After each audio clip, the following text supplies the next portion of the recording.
దేవుని నామానికి మహిమ కలుగును గాక. హల్లెలూయా, హల్లెలూయా. రెండు చేతులు ఉన్నవాళ్ళు రెండు చేతులెత్తి దేవుని కనపరుద్దాం. మన ప్రభు అయిన యేసుక్రీస్తు నామానికి మహిమ ఘనత ప్రభావములు కలుగును గాక. హల్లెలూయా, హల్లెలూయా, హల్లెలూయా. దేవునికి స్తోత్రం. ప్రియ దేవుని బిడ్డలారా, దేవాది దేవుడు నిన్ను నన్ను ప్రేమించి మరో పునరుత్థాన దినాన్ని, పరిశుద్ధ దినాన్ని ఈరోజు పరిశుద్ధాత్మ దేవుడే మనకు అనుగ్రహించి ఉన్నాడు. అందును బట్టి దేవునికి మహిమ కలుగును గాక. దేవుని బిడ్డలారా, గత పునరుద్ధాన దినం, పరిశుద్ధ దినం నుండి ఈ యొక్క పరిశుద్ధ దినం వరకు కూడా దేవాది దేవుడు మనలందరినీ సజీవుల సంఖ్యలో ఉంచారు. అంత మాత్రం కాదు, మంచి సాక్ష్యాలు విన్నాం. ఈరోజు ఈ యొక్క సియోను ప్రార్థనా మందిరంలో ఉన్న సభ్యుల పట్ల దేవుడు చేసిన అనేకమైన అద్భుతాలు మనం విన్నాం. దేవుణ్ణి ఆశ్రయించిన వారిని ఆయన విడిచిపెట్టే దేవుడు ఏమాత్రమో కాదు. దేవునికి స్తోత్రం. దేవుని బిడ్డలారా, ఆయనను ఆశ్రయించిన వారిని, ఆయన బిడ్డలైన వారిని వారి పాదములకు రాయి తగలకుండా తన చేతులతో ఎత్తి పట్టుకుంటా అంట. దేవునికి స్తోత్రం కలుగుతుంది. అంత మాత్రం కాదు, తన దూతకు ఆజ్ఞ ఇస్తా అంట, నా బిడ్డలనే కాపాడండి అని. దేవునికి మహిమ కలుగుతుంది. మరి మంచి సాక్ష్యాలు విన్నాం.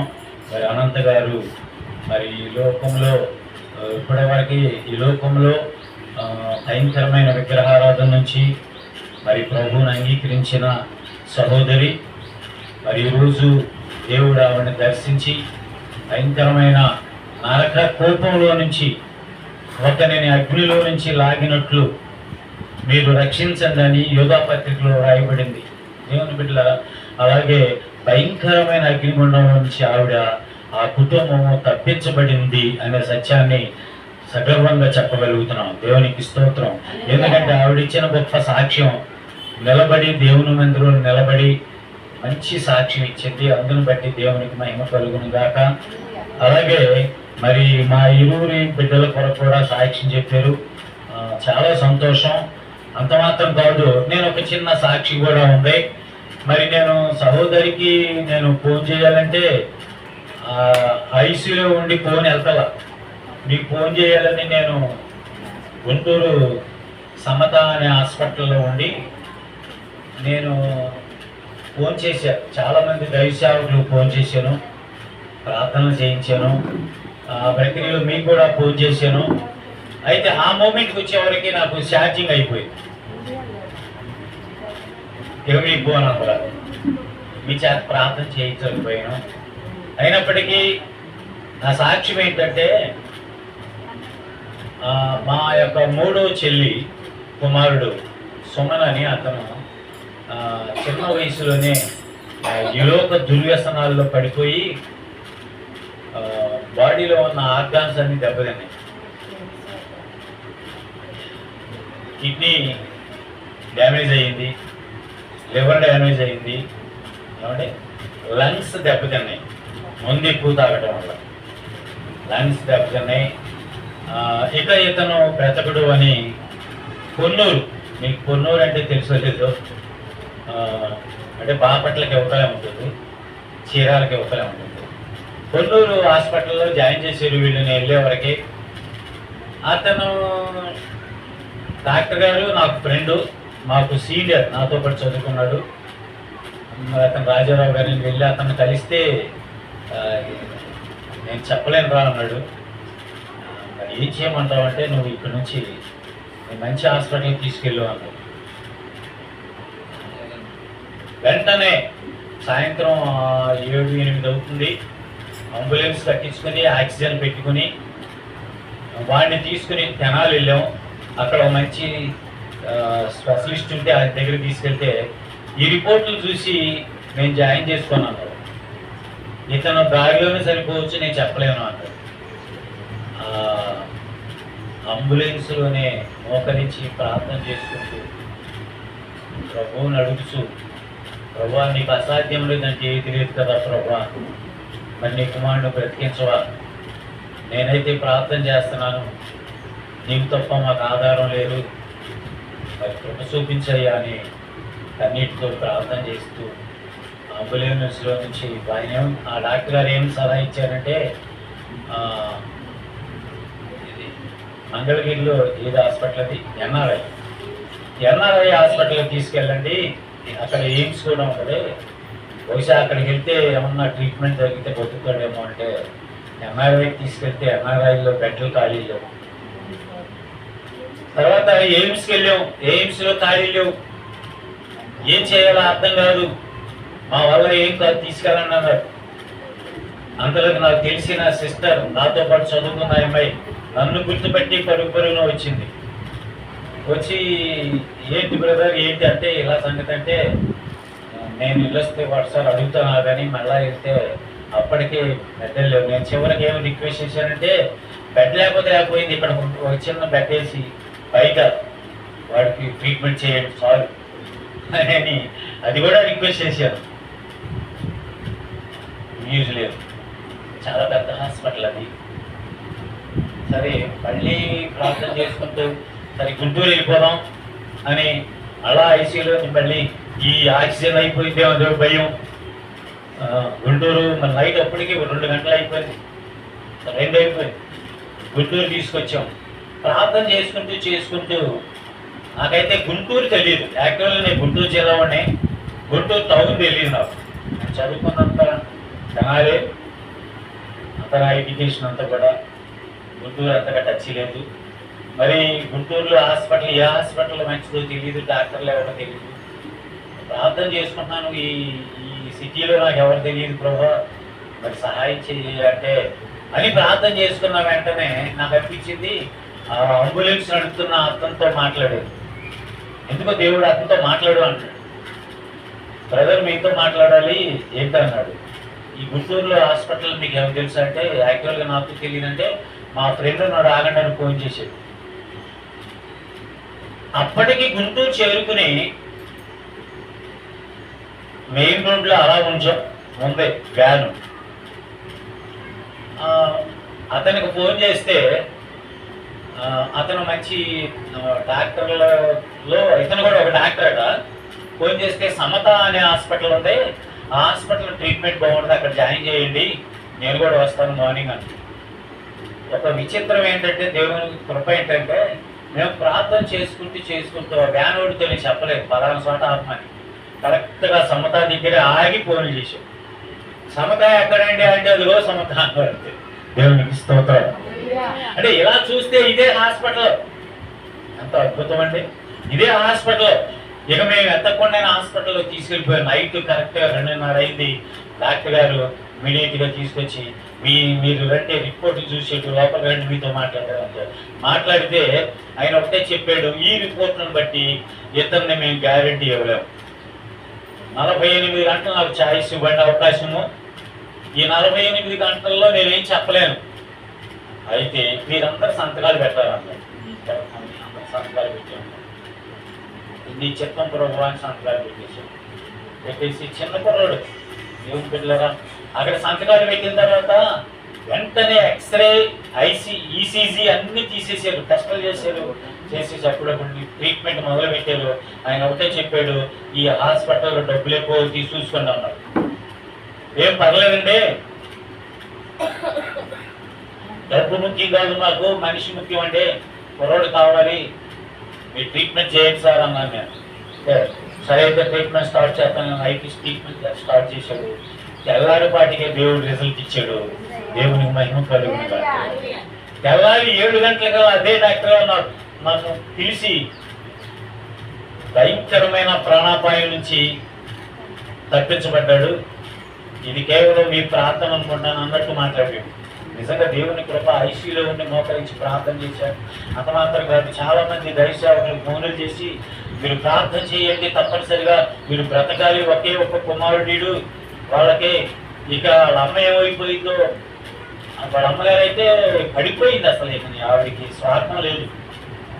అలాంటి భయానకమైన స్థితిలో నుంచి దేవాది దేవుడు వాటిని లేవనెత్తి, నిజంగా దేవుని కృప నిజంగా ప్రార్థన పరిస్థితులను మారుస్తుంది. ప్రార్థన స్థితిగతులను మారుస్తుంది.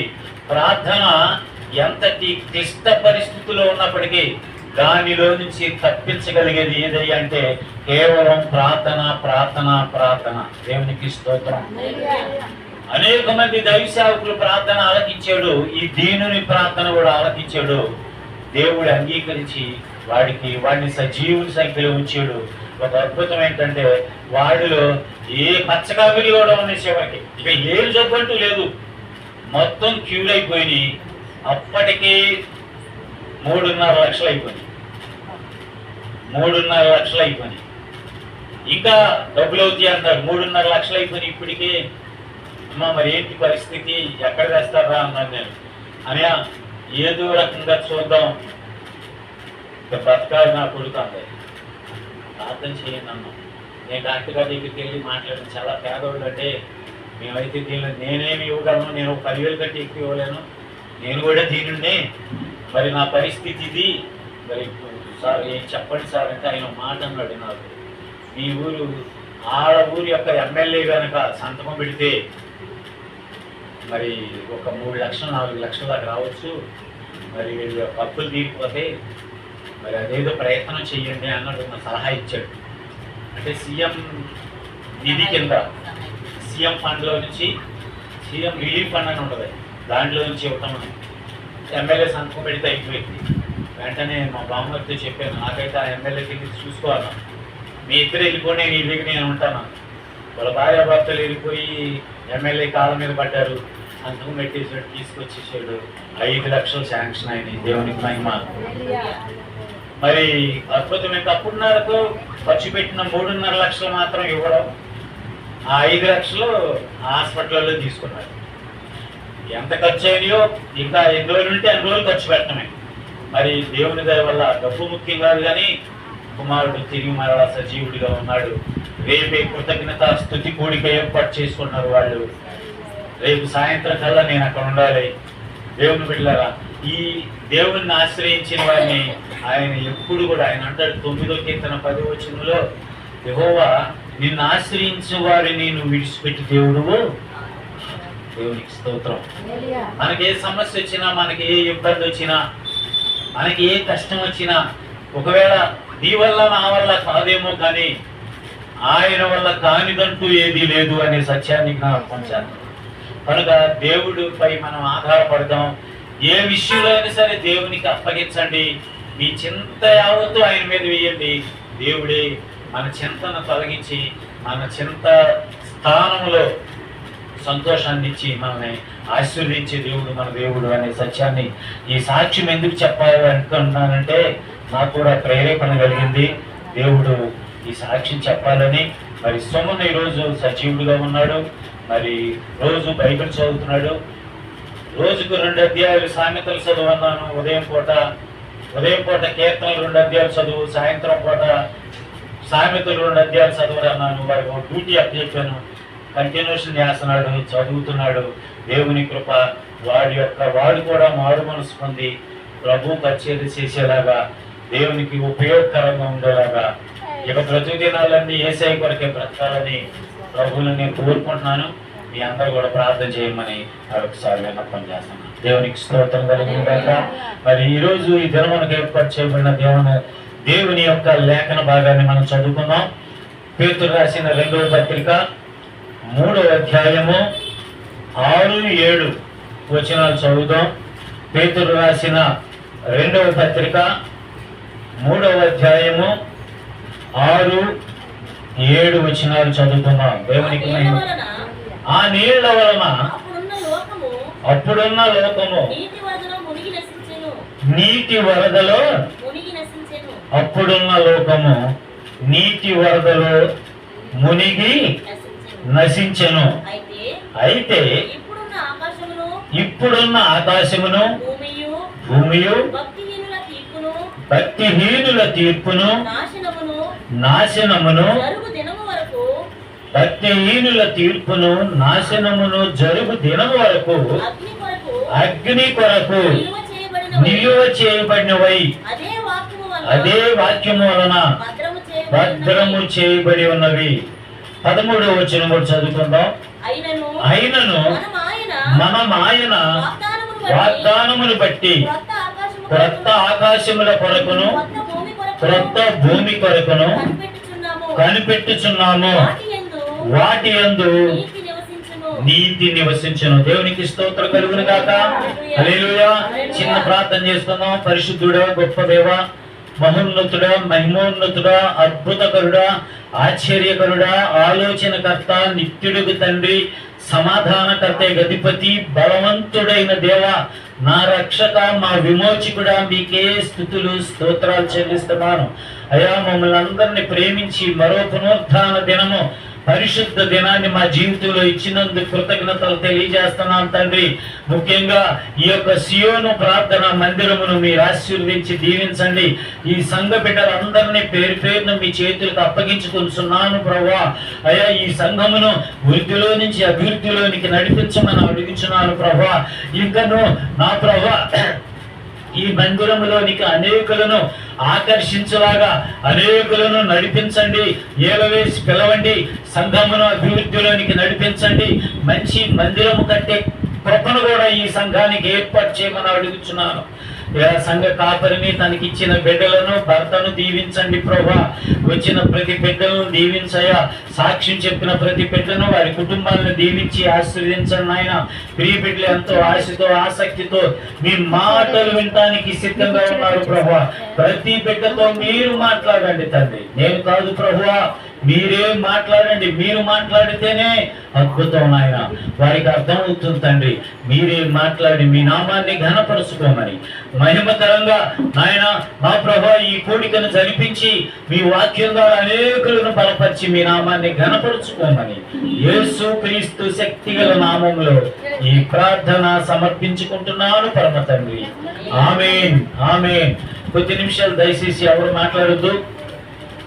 మనం ఒక అరగంట మాత్రమే సహోదరి సమయం ఇచ్చారు.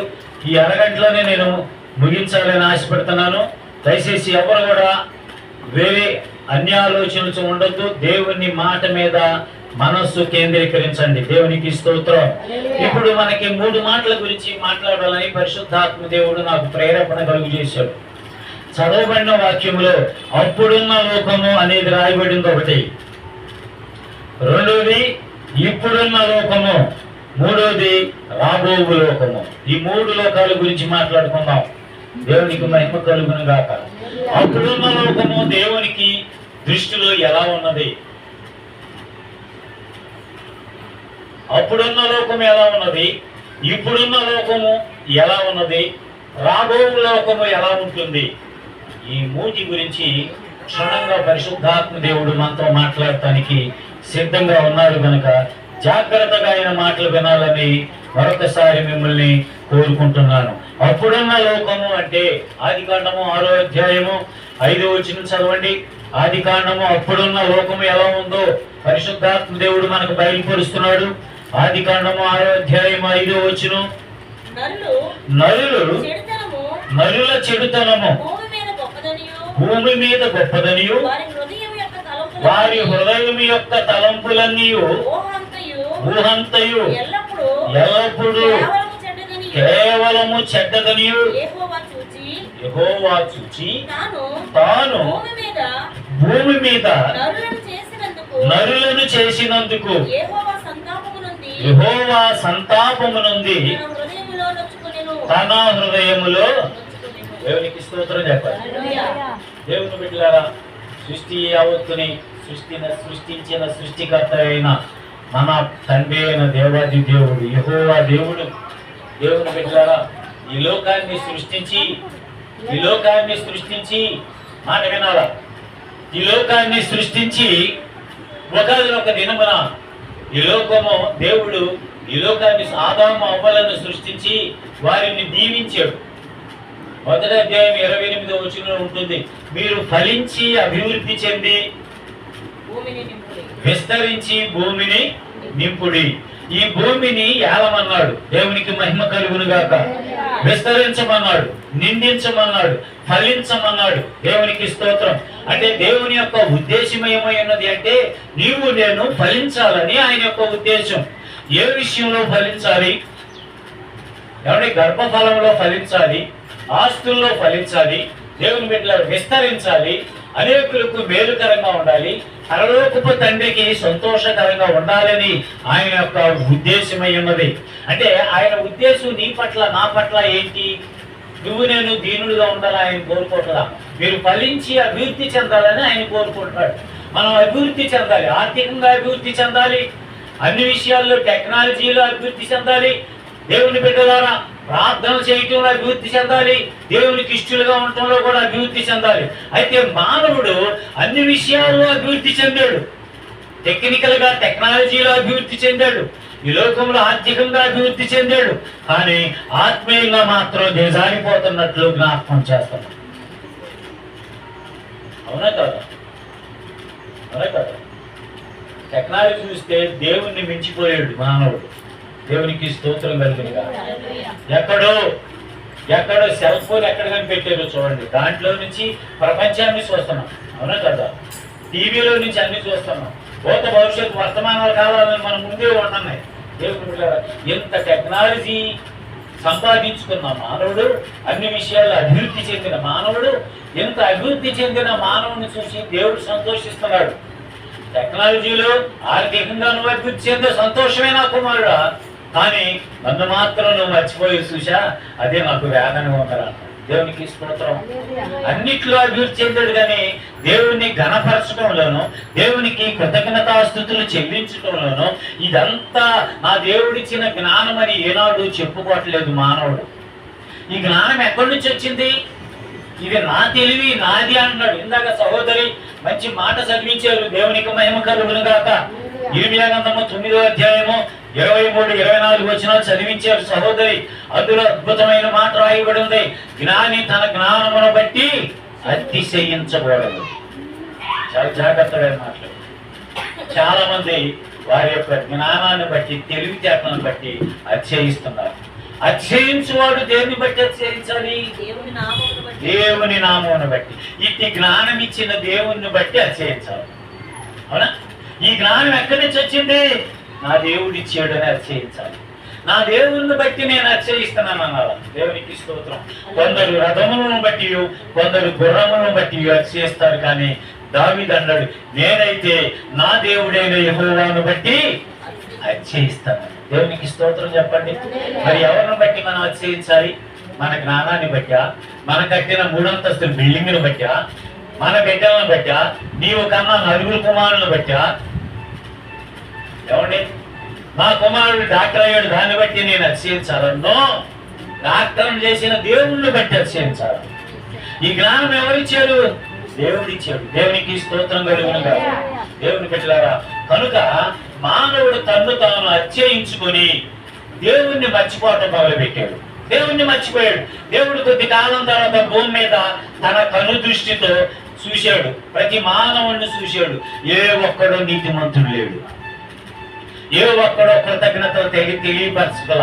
వాడు సొంత జ్ఞానంతో స్వబుద్ధిని ఆధారం చేసుకుని ఈ లోకంలో జీవించడం మొదలు పెట్టాడు. వారు ఏమని చేస్తున్నారు? ఎలా చేస్తున్నారంటే వివిధ తంత్రములను కల్పించుకొని. ఏం కల్పించుకున్నారు? వివిధ తంత్రములను కల్పించుకుని వారి యొక్క స్వబుద్ధితో, సొంత జ్ఞానములతో వారు వారి జీవితాలను గడుపుతూ మొదలు పెట్టారు. దేవుడు వారి యొక్క చెడుతనమును చూశాడు. భూమి మీద వారు చేస్తున్న చెడు క్రియలను చూసి, అయ్యో నేను కన్న నా బిడ్డలో, నేను సృష్టించిన నా బిడ్డలో ఇదిగో నా మీద తిరుగుబాటు చేస్తున్నారు, నా మాట ఎత్తట్లేదు, నా వైపు చూస్తలేదు, కనీసం కృతజ్ఞత లేదు. అయ్యో నా బిడ్డలను బట్టి దేవాది దేవుడు అంట తన బిడ్డలను బట్టి సంతాపము చెందినది రాయబడింది. అంతే కదా? అంతే కదా? ఆదికాండం 6వ అధ్యాయంలో సంతాపము చెందాడు. సంతాపం అంటే వేదన, దుఃఖం చెందాడు, బాధపడ్డాడు. అసలు ఎందుకు సృష్టించే నేనే, అసలు ఎందుకు కన్నాను? దేవుని బిడ్డలారా, ఒక్కోసారి తల్లిదండ్రులుగా మన బిడ్డలను బట్టి, మన బిడ్డలు చేసే చెడు క్రియలను బట్టి, మాట వినని తత్వాన్ని బట్టి మనం కూడా ఏమనుకుంటాం అంటే, చచ్చా ఈ పిల్లలు ఎందుకు కన్నారా నేను, ఈ పిల్లల్ని ఎందుకు కన్నాను నేను? మనం బాధపడలేవా? ఎన్నిసార్లు బాధపడలేదు? తల్లిదండ్రులుగా దేవుని బిడ్డ నీవు ఎలా బాధపడ్డావో, నేను ఎలా బాధపడ్డానో, ఈరోజు దేవుడు నిన్ను బట్టి, నన్ను బట్టి ఆయన సంతాపము నందెను అని జ్ఞాపకం చేస్తున్నా. దేవునికి స్తోత్రం. ఇటు పరిస్థితుల్లో దేవునికి స్తోత్రం. దేవుని బిడ్డలారా, అప్పుడున్న లోకము, అప్పుడున్న ప్రజలు, అప్పుడున్న ఆదాము సంతతి వారు, దేవునికి స్తోత్రం, ఆదికాండము 6వ వచనములో కయ్యూను సంతతి వారు చెడిపోయారు. వాళ్ళు ఎవరయ్యా అంటే ఎవరు? కయ్యూను సంతతి వారు. దేవునికి స్తోత్రం కలుగును గాక. కయ్యూను సంతతి వారు చెడిపోయారు. దేవునికి మహిమ కలుగును గాక. ఆదికాండము 6వ అధ్యాయం 1వ వచనం చదవండి. నరులు భూమి మీద విస్తరింపనారంభించిన తరువాత కుమార్తెలు వారికి పుట్టినప్పుడు దేవుని కుమారులు నరుల కుమార్తెలు చక్కని వారిని చూసి వారిలో తమ మనస్సుకు నచ్చిన స్త్రీలను దేవునికి స్తోత్రం కలుగుతుంది. ఎవరు చేసుకున్నారప్పట్లో? తమకు నచ్చిన, మనస్సుకు నచ్చిన. అక్కడ వాయు వరుసలు లేవు, అక్క లేదు, చెల్లి లేదు. ఒక తల్లి కడుపున పుట్టిన బిడ్డలు, దేవుని బిడ్డలు కదా, అక్క చెల్లి, అమ్మ చెల్లి, అక్క తమ్ముడు అయినప్పటికీ తనకు నచ్చిన అమ్మాయిని పెళ్లి చేస్తున్నారు. వారు ఎవరయ్యా అంటే కయ్యూని సంతతి వారు. దేవునికి స్తోత్రం చెప్పండి. దేవుని బిడ్డలారా, వీరిని బట్టి దేవుడు సంతాపమునందెను. నిన్ను బట్టి, నన్ను బట్టి దేవుడు ఒకవేళ ఈరోజు దుఃఖిస్తున్నాడేమో. నీ ప్రవర్తన, నీ క్రియలను బట్టి ఒకవేళ దేవుడు బాధపడుతున్నాడేమో. ఈ బిడ్డను ఎందుకు ఇచ్చే నేరేళ్ళకే? గర్భఫలము ఎవరిచ్చు బహుమానం? దేవుడిచ్చు బహుమానం. నువ్వు నేను కన్నావా? కంటం వరకే మన డ్యూటీ. అది క్రియ, మన పొట్టలో జరిగే క్రియ. అని ఇచ్చింది ఎవరు? దేవుడు. దేవునికి స్తోత్రం. ఆయన అంటున్నాడు, నీకు వాళ్ళిద్దరికి నిన్నిచ్చినందుకు నేను బాధపడుతున్నానమ్మా అంటున్నాడు. ఒకవేళ యవనస్తుడా నువ్వు పుట్టినందుకు నీ తల్లిదండ్రులు వేదన చెప్తున్నారేమో. అంత మాత్రం కాదు, పరలోకపు తండ్రి కూడా నిన్ను బట్టి సంతాపం చెందుతున్నాడు. చాలా జాగ్రత్తగా ఈ మాటలు వినండి. పరిశీలన చేసి దేవుని వాక్యాన్ని శ్రద్ధగా చెవియొగ్గితే మన జీవితాలు సరిచేయబడతాయి, మన బ్రతుకులు సరిచేయబడతాయి. ఈ మాటలన్నీ ఎందుకు అంటే మనం బాగుపడటం కోసమే.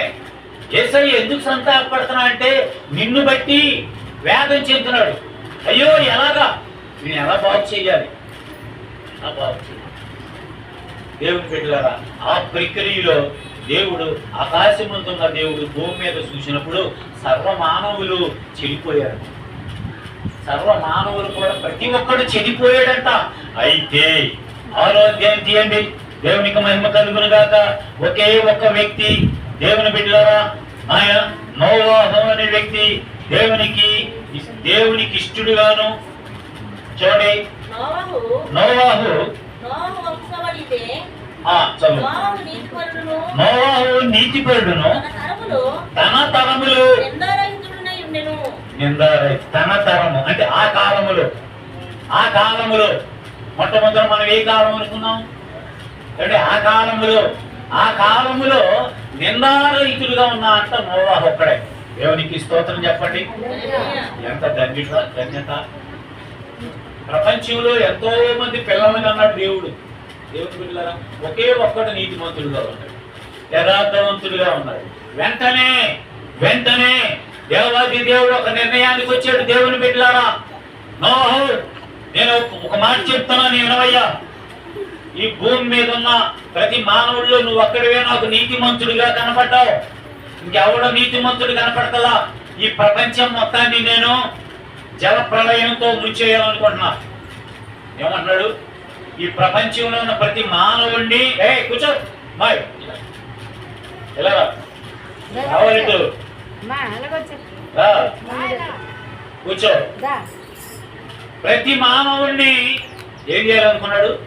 జల ప్రళయంలో ముంచేయాలనుకుంటున్నాడు, అంటే చంపేయాలనుకుంటున్నాడు. నోవాహుతో మాట్లాడుతున్నాడు. నోవాహు, నేను ఒక నిర్ణయానికి వచ్చానయ్యా, ఇంకెవరు నా మాట వింటలేదు. ఈ లోకం చెడిపోయిందయ్యా, నాకెంతో వేదనగా ఉందయ్యా. నేను కన్నా నా బిడ్డల నా మీద తిరుగుబాటు చేస్తున్నారయ్యా. ఇక లాభం లేదు, ఇంకే ఒక్కడు భూమి మీద ఉంటానికి వీల్లేదయ్యా. నీ కొరకు, నీ కుటుంబం కొరకు వాడ తయారు చేయి. ఈ రోజు నుంచి స్టార్ట్ చేయి. అయితే ఒకటి, మా సువార్త అందరికీ ప్రకటించు. నేను చెప్పానని చెప్పు. ఏమన్నా తెలుసా, ఈ లోకానికి జలప్రళయం పంపుకోతున్నాను, ఈ లోకంలో ఉన్న ప్రతి మనిషి ప్రతి జీవి మరణించాల్సిందే, మరి నా ఉగ్రత వచ్చేస్తుంది అని ఒక్కసారి సువార్త ప్రకటించు. ఒకవేళ నమ్మి బాప్తీసం పొందుతాడా వాడు రక్షించబడును, నమ్ముతాడా వాడిలోకి రప్పించుకో, నమ్మలేదా వదిలేయి అని నోవాహుతో చెప్పినప్పుడు, నోవాహు దేవుని బిడ్డలారా దాదాపు 50 సంవత్సరాలు ఏమంటే సువార్త ప్రకటిస్తూనే వచ్చాడు. ఒక్కడు మాటల అవి భయంకరమైన ఎండాకాలమేమో మనోడు ఏం చేస్తున్నాడు, వాడ తయారు చేస్తున్నాడు, వెహికల్ కొడుతున్నాడు, చెక్కలు తీసుకొస్తున్నాడు, వాడు తయారు చేస్తున్నాడు, అందరూ వస్తున్నారు. ఈ ముసలోడికి ఏం పని లేదరా, ఇప్పుడు వాడు ఎందుకురా, వర్షం లేక చచ్చిపోతున్నాం మనం, నీళ్ళు సొక్కలేవు, గోదావరి ఎండిపోయింది, మరి ఏంటో పరిస్థితి, నవ్వుకుంటే వెళ్తున్నారు తప్ప అరే ఈ లోకంలోకి జలప్రళయం పంపిస్తున్నాడు దేవుడు, నాతో చెప్పమన్నా మీతో చెప్పమన్నాడయ్యా, నా మాట వినండిరా, రండిరా యేసయ్యను నమ్ముకుంటురా అని ఎంత సువార్త ప్రకటించినా ఎవడు మాట వింటలేదు. పెళ్లిళ్ళు చేసుకుంటున్నారు, పండగలు చేసుకుంటున్నారు, దేవుని బిడ్డలారా మందు తాగుతున్నారు, తింటున్నారు, వారి వ్యవస్థలు ఎక్కడ తిరుగుతున్నారు, వాళ్ళ ఇష్టాను ప్రకారంగా వాళ్ళకి నచ్చిన విధంగా వాళ్ళు ప్రవర్తిస్తున్నారు. దేవునికి స్తోత్రం కలుగుతుంది. అంతలో ప్రళయం వచ్చాను అన్నది. దేవునికి స్తోత్రం కలుగుతుందా. దేవుని బిడ్డ చూడండి, లోకసువార్త 17వ అధ్యాయం 26 వచ్చిన చదవండి. లోకసువార్త 17వ అధ్యాయం 26 నుంచి 30 చదవండి. అంతలో ఏమొచ్చింది, నోవహు దినముల మనుషులు ఎలా ఉన్నారు, జరిగినట్లు మనుష్య కుమారుని దినములలో కూడా, అంటే ఒక మాట, నోవాహు దినములలో జరిగినట్లు ఈ కాలంలో మనుష్య కుమారుని దినములలో కూడా. మనిషి కుమారుడు ఎవరు అంటే మనిషి కుమారుని తినాలి. ఆనాడు మనిషి కుమారుని తినాలి కదా, నోవాహు తినాలి అవునా కదా, యెహోవా దేవుని తినాలి. ఈ దినాల్లో కూడా ఆ యొక్క నోవాహు కాలంలో జరిగిన ప్రళయం ఏ విధంగా జరిగిందో ఈ దినాల్లో కూడా జరుగుతుంది అనే సత్యాన్ని దేవుడు బయలుపరుస్తున్నట్లు మీకు జ్ఞాపకం చేస్తున్నాను. చదవండి. ఇంకా నోవాహు వాడలోనికి వెళ్ళే దినము వరకు జనులు ఎలా ఉన్నారు, తినుతూ త్రాగుచూ పెండ్లాడుచూ పెండ్లికి పడుచు ఉండి, అంతలో జలప్రళయం వచ్చి వారందరినీ నాశనం. దేవునికి స్తోత్రం కలుగుతుంది. ఎంత చెప్పిన వినలా. నోవాహు ఓడ పూర్తయిపోయింది, ఆ ఓడను తయారు చేయటం పూర్తయింది. పూర్తయిన వెంటనే సన్నటి తుప్పరొచ్చేస్తుంది, వర్షం వస్తుంది, భారీ వర్షం వస్తుంది. అప్పుడేమో వచ్చిందా మేనత్త, అప్పుడు రాలా. తమ్ముడు వచ్చాడా, అన్నయ్య వచ్చాడా, అక్క వచ్చిందా, ఎవరు రాలా. ప్రభువుని అంగీకరించిన ఎవరన్నా విన్నారా, పరిగెత్తుకుంటా నోవాహు చెప్పిన సువార్తను విన్నారా, శ్రద్ధగా విన్నవాడు అక్కడ ఉండడా. దేవుని సేవకుడు వాక్యం బోధిస్తూ శ్రద్ధగా వాక్యం బోధిస్తుంటే ముచ్చట్లు పెట్టుకోకూడదు. దేవుని బిడ్డలారా చాలా ప్రమాదం. దేవుని మందిరంలో ముచ్చట్లు, ముసలమ్మ ముచ్చట్లు పెట్టుకోకూడదు. ఇది చాలా ప్రమాదం. ఎందుకు చెప్తున్నామంటే ఈ మాటలో మీ భవిష్యత్తు కోసమే, మీరు బాగుపడాలని, మీరు మంచి భవిష్యత్తు రావాలని, మీ కుటుంబాలు ఆశీర్వాదకరంగా ఉండాలని, అంతే తప్ప మాకు మీ మీద కోపాలు ఏమి ఉండవు. ఏ దైవ సేవకునికి కోపం ఉండవు. ఎందుకంటే మేము గద్దించాలి, బుద్ధి చెప్పాలని బైబిల్ చెప్తుంది. దేవుడు రేపు పొద్దున మమ్మల్ని క్వశ్చన్ వేస్తాడు. వాడు ఇష్టం వచ్చినట్లు వాళ్ళు మాట్లాడుతున్నారు. నోవాహు దినాలు ఎలా ఉన్నారు, జంతువుల్లో ప్రవర్తించారంట. జంతువులకు వాయువరసలు ఉంటాయండి, కుక్కలకు వాయువరసలు ఉంటాయా, మేకలకు వాయువరసలు ఉంటాయా, లేవు. అలాగే తయారయ్యారు మనుషులు కూడా. దేవునికి స్తోత్రం కలుగునుగాక. దేవుని బిడ్డలారా ఎలాంటి భయానకమైన స్థితిలో దేవుని బిడ్డలారా ఆ 40 దినాలు రాత్రింబావుల ప్రచండమైన వర్షం పడిందంట. కొన్ని వర్షం పేకల దాకా వచ్చినప్పుడు, నడుము దాకా వచ్చినప్పుడు, నీళ్ళు వచ్చేసినప్పుడు అప్పుడన్నా పరిగెత్తుకొచ్చారా, అయ్యా మేము మీ మాట వెళ్ళే మమ్మల్ని క్షమించయ్యా, నోవాహు గారు తలుపు తీయండి అన్నారా? పేకల మీదకి వచ్చేవరకే అప్పుడు పరిగెత్తుకుంటూ వచ్చింది మేనంత. ఒరే ఆ మేనలుడా, అన్నయ్య కొడుక, తలుపు తీయరా. అత్తమ్మ నాకైతే తలుపు తీయాలని ఉండగాని ఆ తలుపు వేసింది నేను కాదు అత్తమ్మ, ఏసై వేసాడమ్మా. దాన్ని తీసే అధికారం నాకు ఎంత ఘోరం అండి. తల్లి జాడ పిల్లకి తెలియదు, పిల్ల జాడ తల్లి జరగలేదా మనకి? ఆనాడు కుమారుని దినాల్లో కూడా ఈ ప్రళయం వచ్చిందని చెప్పలేదా? వాక్యంలో వచ్చిందా రాలేదా? ఏమండి, ఇండోనేషియా దేశంలో ఆ దేశం కొట్టుకుపోయింది. తల్లి జాడ పిల్లకి తెలియదు, ఆ మార్గంలో కొట్టుకుపోయారు. దేవుడు ఒక్కడ బతకలా. ఇక్కడ నుంచి భారతదేశం నుంచి యాత్రలోకి వెళ్ళి అక్కడ గుళ్ళకి, అక్కడికి వెళ్ళిన వాళ్ళు అందరూ కొట్టుకుపోయాడు. ఆ గుళ్ళుండి చూసా ఆ శివాలయాలు, దేవుని బిడ్డలారా, ఆంజనేయుని విగ్రహాలకే అంటుకుపోయి శవాలు, ఆ గుళ్ళన్నీ కొట్టుకుపోయి. దేవుని బిడ్డలారా, తల్లి జాడ పిల్లలు తెలియక ఎక్కుతోసని స్థితిలో అందరూ మరణించినట్లు జ్ఞాపకం చేస్తారు. 40 దినాలు వర్షం, ప్రచండమైన వర్షం. 50 దినాలు అయిపోయిన తర్వాత ఈ పడవ, దేవుని బిడ్డలారా, ఈ నోవహు తయారు చేసిన నావలోకి ఎవరు వచ్చారంటే, నోవహు తన యొక్క ముగ్గురు కుమారులు, నోవహు భార్య, ముగ్గురు కుమారులు, ముగ్గురు భార్యలు, మొత్తం ఎంతమంది? 8 మంది. 8 మంది మాత్రమే నోవహు వాళ్ళకి వెళ్ళారు. దేవుడు ఏం చెప్పాడు తెలుసా? భూమి మీద ఉన్న ఆరామగా ప్రతి జంతువులు, ప్రతి జీవరాశిలో ఒక్కొక్కరిని ఎక్కించుకోమన్నాడు. దేవుడు ఆర్డిచ్చాడు. ప్రతి జంతువు ఆరామగా ఒక్కొక్కనుకో ఒక్కొక్క ఎక్కేసి. ఏమండి, ఎందుకంటే మళ్ళీ సంతానోత్పత్తి కావాలి, తర్వాత ప్రపంచం ఉండాలి కదా, దేవుని ఉద్దేశం అది. అలాగే అందరూ దేవుని బిడ్డలారా, అన్ని జీవులు ఎక్కేసిన తర్వాత దేవుని బిడ్డలారా, అడవ మోకాల దాకా వచ్చేసింది, మెడ దాకా వచ్చేసింది. అందరూ వచ్చి కేకలేస్తున్నారు. కానీ అంతా అయిపోయిన తర్వాత, తలుపు వేయబడిన తర్వాత, నువ్వెంత రొమ్ము కొట్టుకున్నా, సమయం అయిపోయిన తర్వాత నువ్వు రొమ్ము కొట్టుకుని కేకలేసినా, దేర్ ఇస్ నో యూస్, ఉపయోగమే. దేవుని బిడ్డలారా, అలాంటి భయానకమైన స్థితిలో ఆనాటి కాలములో ఆనాటి ప్రజలు, దేవుని బిడ్డలారా, ఆనాటి ప్రజలు, అప్పుడున్న లోకమంతా కూడా ఏమైంది? జలప్రళయానికి అప్పగించబడింది. దేవునికి స్తోత్రం చెప్పండి. జలప్రళయానికి అప్పగించబడింది. దేవునికి మహిమ కలుగును గాక. హల్లెలూయా, హల్లెలూయా, హల్లెలూయా. దేవుని బిడ్డలారా, నోవహు ఒక్కడే దేవుని యొక్క కృపను పొందుకున్నాడు. నోవహు ఒక్కడే దేవుని యొక్క కృపను. ఈ దేవుని బిడ్డ, ఈ యొక్క ఉదయకాల సమయంలో పరిశుద్ధాత్మ దేవుడు నీతో నాతో మాట్లాడుతున్నాడు. హిజ్కియాకి మరణకరమైన రోగం వచ్చింది. హిజ్కియా దేవుని కార్యాలు చేసిన వాడే, దేవుని యందు భయభక్తులు కలిగిన వ్యక్తే.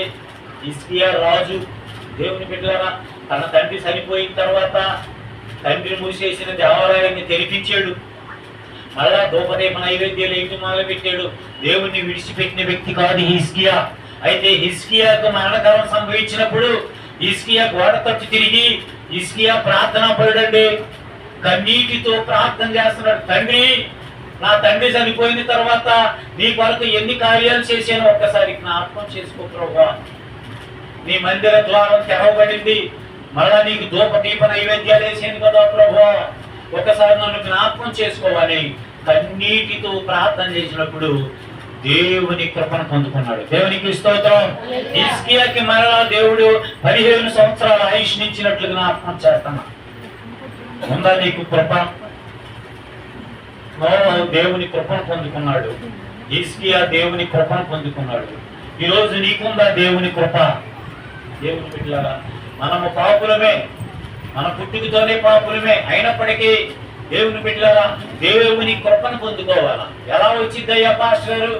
దేవుని కృప అంటే దేవుని పాదాల దగ్గరికి వచ్చి హిజ్కియా లాగా కన్నీటితో పశ్చాత్తాపంతో ప్రార్థన చేయాలా. దావీదు పాపం చేసినోడే. దేవుని బిడ్డలారా, దేవుని పాదాల దగ్గరికి వచ్చి 51వ కీర్తనలో దావీదు ఎంతగా పశ్చాత్తాపడ్డాడో వ్రాయబడింది. దేవుని బిడ్డలారా, ప్రభువా నీ మందిరంలో ఉండి నేను పాపం చేశానయ్యా, నేను పాపినేనయ్యా, నీ పాపాన్ని ఒప్పుకున్నాడు, పశ్చాత్తాపడ్డాడు, కన్నీరు గార్చాడు, దేవుని పాదాల దగ్గర ఒప్పుకున్నాడు. కనుక దావీదు కూడా దేవుని కృపను, ఒకవేళ ఈ ఉదయకాల సమయంలో ఏ పాపంలో ఉన్నావో, ఏ దోషం దావీదులాగా నీలో దోషం ఉందో, ఏ పాపంతో కొట్టుమిట్టాడుతున్నావో, కన్నీటితో ఆయన పాదాల దగ్గరికి వచ్చి దావీదు పడిన పశ్చాత్తాపం, హిజ్కియా ప్రార్థించిన ప్రార్థన నువ్వు చేసినట్లయితే తప్పనిసరిగా నీవు కూడా దేవుని కృపను పొందుకుంటావు అనే సత్యాన్ని జ్ఞాపకం చేస్తున్న దేవునికి స్తోత్రం కలుగునుగాక.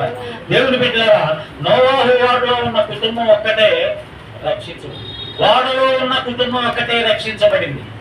దేవుని బిడ్డ, ఇప్పుడు యేసులో ఎవరైతే ఉంటారో, ఆనాటి కాలంలో ఆ కాలంలో వాడలో ఉన్న కుటుంబం మాత్రమే రక్షించబడింది. ఈ రోజు యేసులో ఎవరైతే ఉంటారో, ఏ కుటుంబం అయితే ఉంటుందో ఆ కుటుంబం మాత్రమే రక్షించబడుతుంది అనే సత్యాన్ని జ్ఞాపకం చేస్తున్నాను. ఉన్నావా యేసులో? నువ్వు ఒకసారి నీ హృదయాన్ని పరిశీలన చేసుకో. దేవుని బిడ్డ, పరిశీలన చేసుకో. ప్రభు కృప.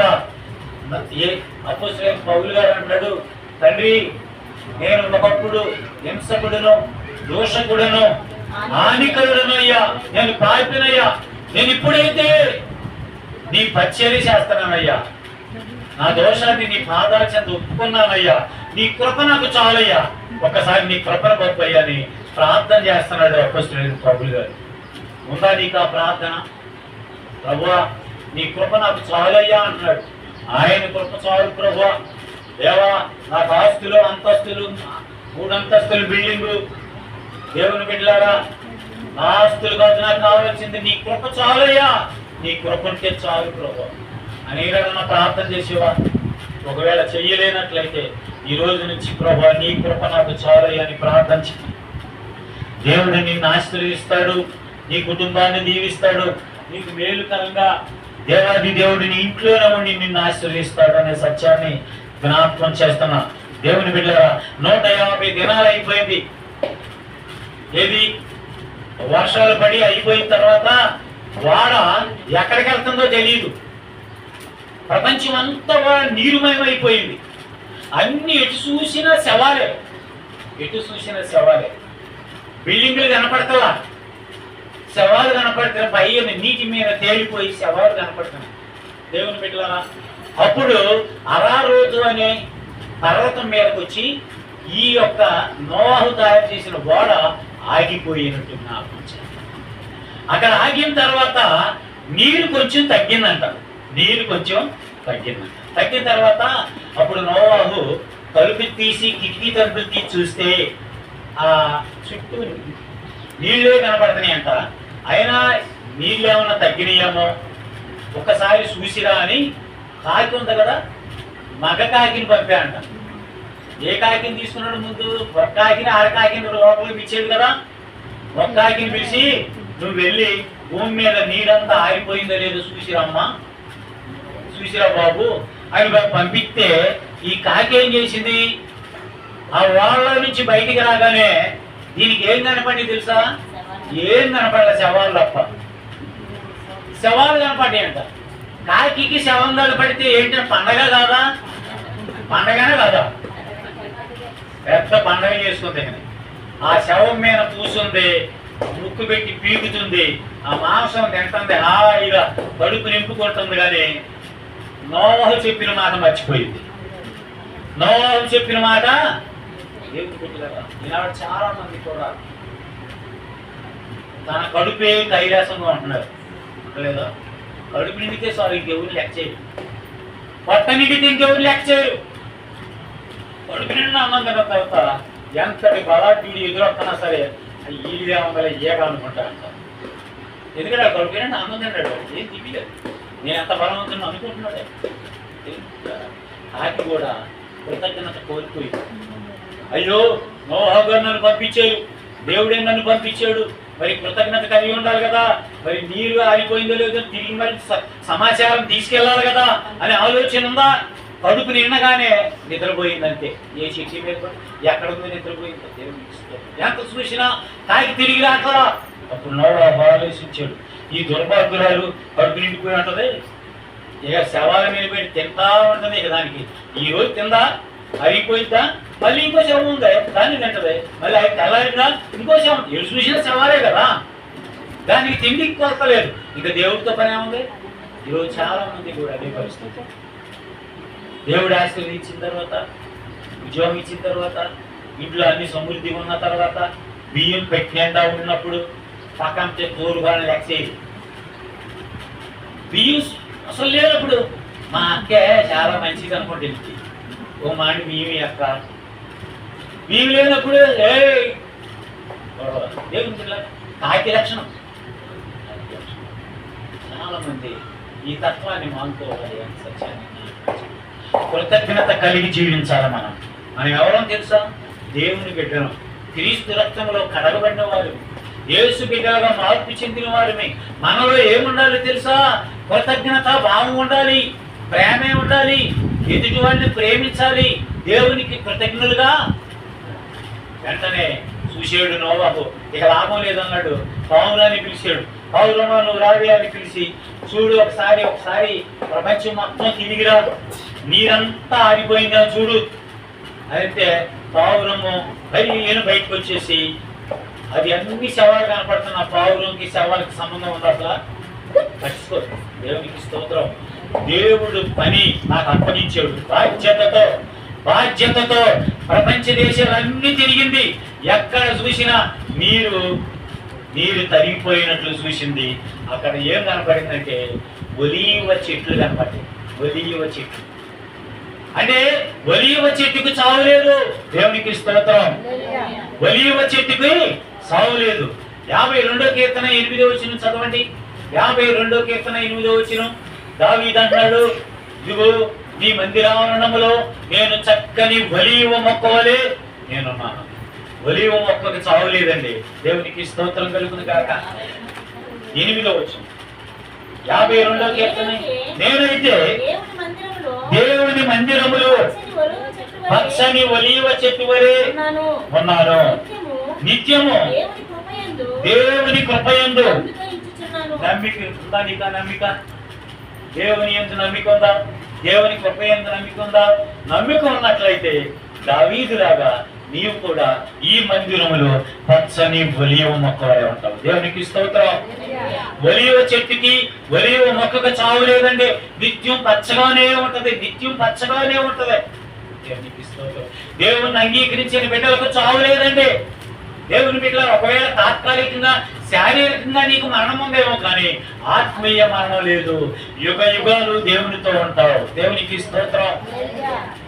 అందుకే దావీదు అంటాడు, నా దేవుని మందిరములో నేను పచ్చని ఒలీవ మొక్క వలె చెట్టు వలె ఉన్నానయ్యా. నేను దేవునికి స్తోత్రం.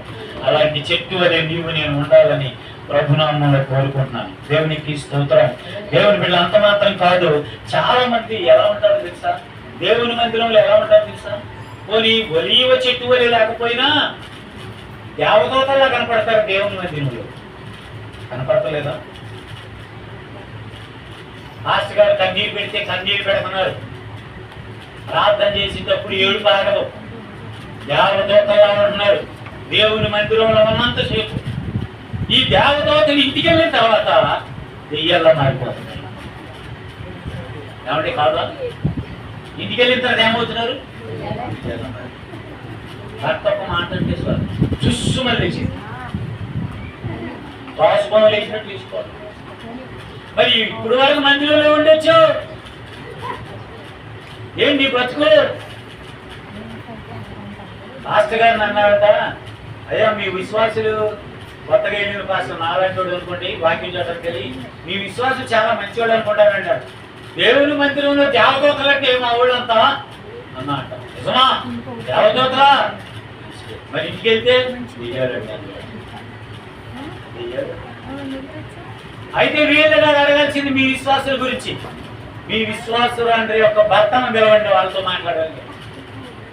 అయ్యా నీ భార్య పరిస్థితి ఏంటి? మారుమనసు పొందింది కదా, దేవుని ఆలయంలో దేవతలాగా ఉంది, ఇంకా ఏమండి ఇంటికి వచ్చి చూడాలి. ఆవిడ దెయ్యం వేశారు. దేవుని బిడ్డలారా, అలాంటి లక్షణాలు ఒకవేళ మనలో ఉంటే ప్రభు రక్తంలో కడుక్కుందాం. పచ్చని ఒలీవ మొక్క వలె ఉందాం. ఒలీవ మొక్క ఎప్పుడు నిత్యం పచ్చగానే ఉంటుందండి. దేవుని మందిరంలో ఉన్నప్పుడు పచ్చగా ఉంటది, బయటికి వెళ్ళినా కానీ పచ్చగానే ఉంటది.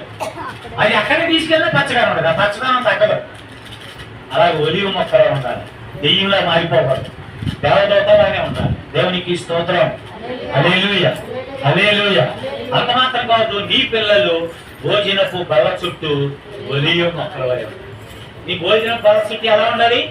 ఒలీవ మొక్కల వలె ఉండాలి. దేవునికి స్తోత్రం. ఇప్పుడు మనం ఏం నేర్చుకున్నాం ఇప్పటి వరకు? అప్పుడున్న లోకం గురించి మాట్లాడుకున్నాం. అయితే ఇప్పుడున్న లోకం ఎలా ఉందో చూద్దాం. కొద్ది నిమిషాలు నేను ముగించేస్తాను.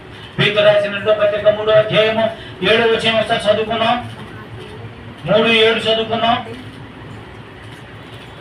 ఇప్పుడున్న లోకం ఇప్పుడైతే ఇప్పుడున్న ఆకాశమును భూమియు భక్తిహీనుల తీర్పును నాశనము జరుగు దినము వరకు అగ్ని కొరకు నిలువ చేయబడినవై. చాలా దేవునికి స్తోత్రం చెప్పండి. అంటే అప్పుడున్న లోకం ఏమైపోయింది? జలప్రలయానికి అప్పగించబడింది. ఇప్పుడున్న లోకం అయితే, ఇప్పుడున్న లోకం ఎవరు? నువ్వు నేనే. ఇప్పుడున్న లోకం అయితే దేని కోసం నిల్వ చేయబడిందని చెప్తున్నాడు పేతురు. అగ్ని కోసం అంట. దేవునికి స్తోత్రం కలుగును గాక. మీ దేవుని బిడ్డ, ఈ మధ్యాహ్న కాల సమయంలో పరిశుద్ధాత్మ దేవుడు నీతో మాట్లాడుతున్నాడు. నీ కొరకు నా కొరకు ఏం దాచబడి ఉంది అక్కడ? ఒక పక్క అగ్ని ఉంది, ఒక పక్క పరలోకం ఉంది. అగ్నిలోకి వెళ్తావా, పరలోకంలోకి వెళ్తావా?